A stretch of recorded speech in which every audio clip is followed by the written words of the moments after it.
ദിലീപിനെ വാഴ്ത്തപ്പെട്ടവനായി പ്രഖ്യാപിച്ചിരിക്കുന്നു. ഇനി ദിലീപ് സ്വതന്ത്രൻ. വീട്ടിലിരുന്ന് നാട്ടിലിറങ്ങി കൂട്ടുകാരുമൊത്ത് ലോകത്തെ കാണാം. ഇപ്പോൾ തെമ്മാടിയല്ല, ജനകീയൻ. കോടതിക്ക് വെളിയിൽ ദിലീപിന്റെ അഭിഭാഷകന് ജയ് വിളിച്ചവരും ജഡ്ജിയെ നീതിബോധമില്ലാത്തവരാക്കിയവരുമുണ്ട്.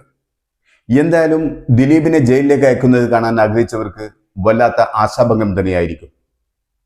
കൂടെ നിന്നവർക്ക് അത്യാഹ്ലാദവും. കൂട്ടത്തിൽ സജി നന്ദ്യാട്ടിന് ആത്മഹർഷവും.